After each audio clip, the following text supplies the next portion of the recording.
Good evening, friends. I hope you're doing great. And today is a big day for us because today I'm going to make this declaration that we have finished our offer series, which means that till now we have looked at almost everything that is important with respect to an offer. So, what all we have covered so far, we saw what is an offer.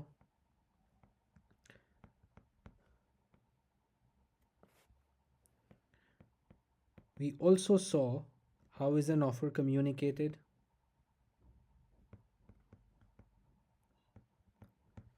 Then we talked about different kinds of offer, where we particularly discussed general offer,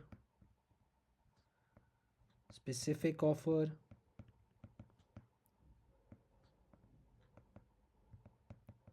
implied offer. Then in the last class, we talked about a concept which is slightly different from an offer, but it is something where a lot of people get confused. Invitation to an offer. So that brings us to a milestone because if you remember, we started this offer series from our definition of an agreement, where we said that an agreement is a combination of offer, acceptance, and consideration. So it is a big thing that we have covered offer by now. And what I would like you to do is keep revising, keep thinking about all the terms that we saw with respect to an offer and try to internalize it. Don't memorize, but try to understand all the concepts with respect to an offer. So, from today, we are going to start our discussion on acceptance. Because if you look at the definition of an agreement, one thing is quite clear, which is that an offer by itself does not create a contract or an agreement. Why?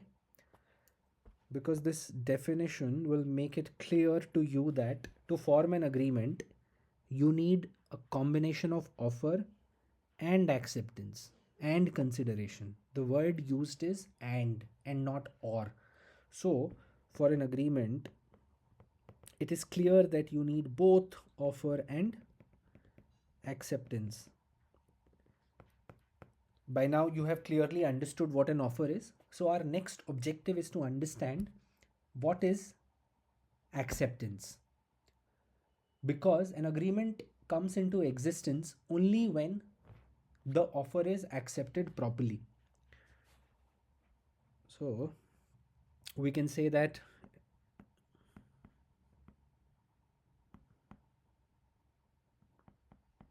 an agreement comes into existence only when the offer is accepted properly. And what is the meaning of properly here? It is very important to understand the meaning of this term, because if acceptance is not proper, then there cannot be an agreement. Okay, and that is why we are going to do a deep dive on this concept of acceptance. And always remember this basic flow or structure.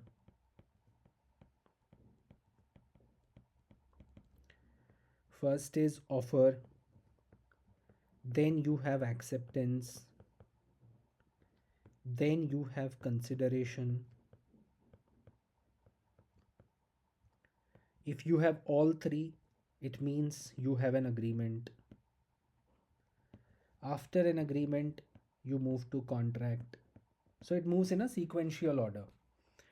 Those agreements, only those agreements which are enforceable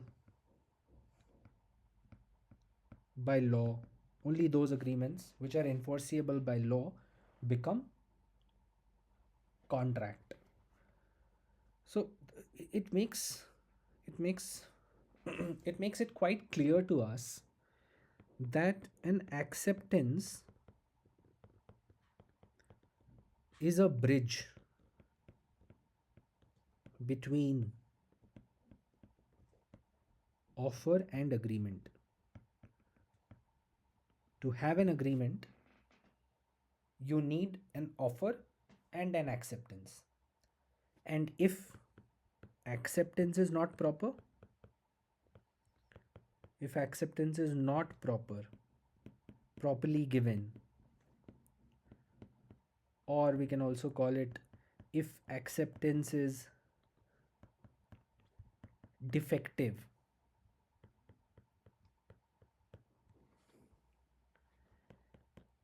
then we have no agreement. Now, in this light, let's try to understand the meaning of acceptance. In simple terms, what is the meaning of acceptance?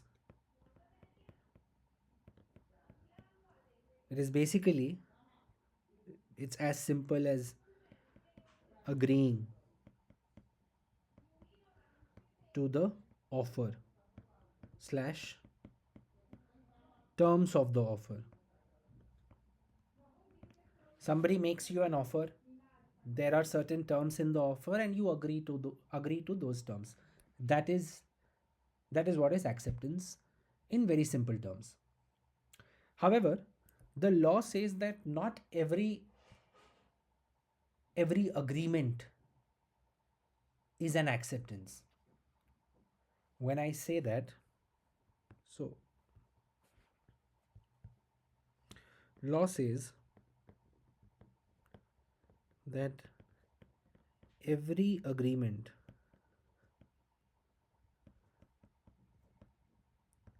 is not an acceptance. It means that the law requires certain conditions vis-a-vis acceptance. And what are those conditions? Law says, as per law,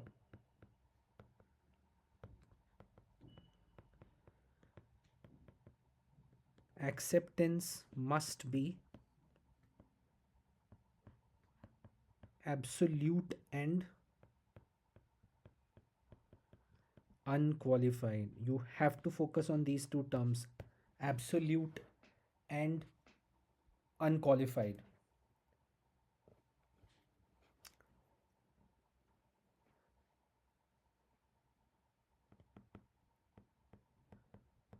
Let's look at the meanings of these two terms separately and try to understand what does law mean by absolute and unqualified when it comes to acceptance. Absolute means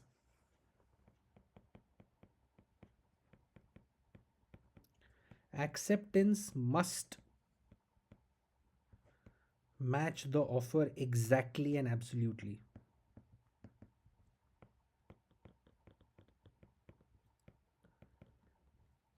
Which means that even a small change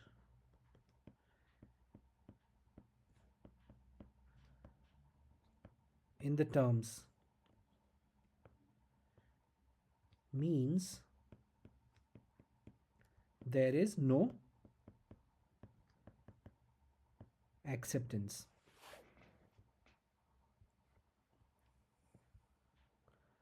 Let's understand this with the help of an example. So there are two parties, A and B. A wants to sell his bike to B. So A tells B that I want to sell this bike to you for rupees 50,000. Will you buy this bike from me? B says, yes, I will buy it at rupees 45,000. Question is, do we have an acceptance from B? Now, one thing is clear, A is the offerer here and B is offeree. Acceptance has to come from offeree. He has to give his acceptance to the offer. Question is whether we have acceptance from B in this scenario. Now look at the meaning of absolute. We just saw that acceptance must match the offer exactly and absolutely, and even a small change in the terms of the offer will imply that there is no acceptance. Now in this example, what are the terms of the offer? Number one, sale of bike. That is the first term. Second, price, which is rupees 50,000. A has offered 50,000 rupees. A has offered to sell the bike at 50,000 rupees. Now let's see if B has absolutely accepted the terms or not. So first, yes, B has agreed to purchase. So B has accepted the first term, which is sale of bike. Let's look at the second term. Has B agreed to the price, which is also a term pertaining to the offer? So B says, yes, I will buy your bike, but I will pay you rupees 45,000. Which this clearly shows that B has not accepted the second offer term, which is price, which is the price offered.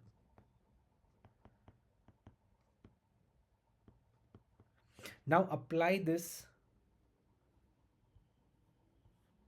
to our principle. Principle says acceptance must match the offer exactly and absolutely. Since B has not agreed to all the terms of the offer, there is no valid acceptance. Clear? As we discussed, in order to, I would repeat this once more so that it becomes very clear to all of us. In order to constitute a valid acceptance, the acceptance must be absolute, which means that the offeree should agree to the offer as it has been proposed.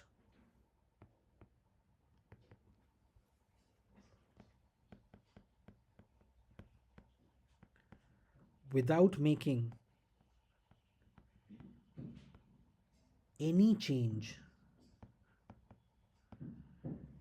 to the terms of the offer. In the present scenario, B made one change, which is that while he agreed to purchase the bike, he offered to purchase it at rupees 45,000, which was not the original offer. The original offer was to sell it at rupees 50,000.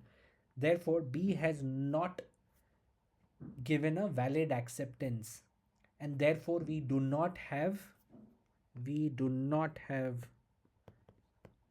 an agreement. For an agreement, we needed offer plus acceptance. In this scenario, while we have an offer, we do not have a valid acceptance. So this is something that we understood from the term absolute. This is the first condition for acceptance, that an acceptance must be absolute. Second condition for a valid acceptance is that acceptance must be unqualified. What is the meaning of unqualified? means that there should not be any condition attached to the acceptance. Let's understand it with the help of an example. We will again take the same example, A and B. Bike example. A offers to sell the bike to B at rupees 50,000. B says, yes, I will buy your bike at rupees 50,000. So B agrees to buy the bike at rupees 50,000. In this case, B has agreed to both the terms, which is that he has, the first term is to purchase the bike and the second term is to pay rupees 50,000. But here is the catch. B says that, yes, I will buy your bike at rupees 50,000, but you will also need to give me your bicycle for free. So now B has proposed a condition. B proposes a condition for his acceptance.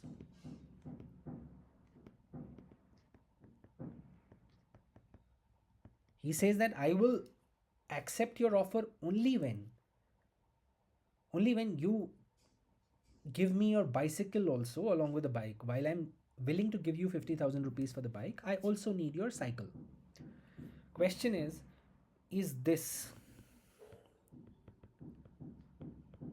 a valid acceptance by B? Apply the concept. We saw before that a valid acceptance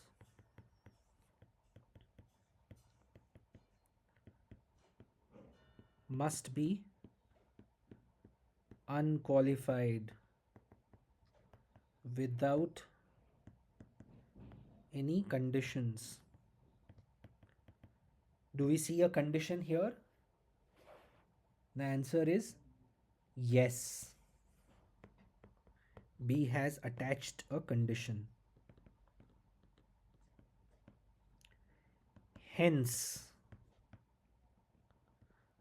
there is no valid acceptance. Therefore, we do not have an agreement. Okay? So to summarize, the second condition, acceptance with conditions or a condition is not a valid acceptance. Okay, so that will take us to the end of our discussion, and let's summarize what we learned today. We saw that number one, an acceptance is a must to form an agreement. Number two, acceptance is given by the offeree. Number three,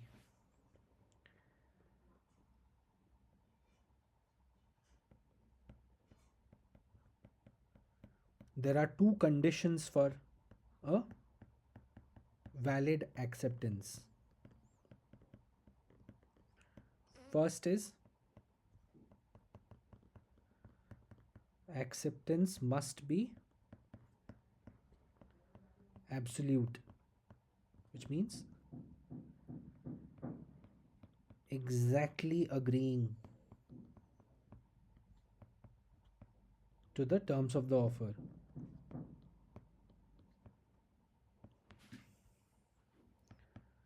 Without making any change. And second, acceptance must be unqualified without any conditions. So this is our summary for today.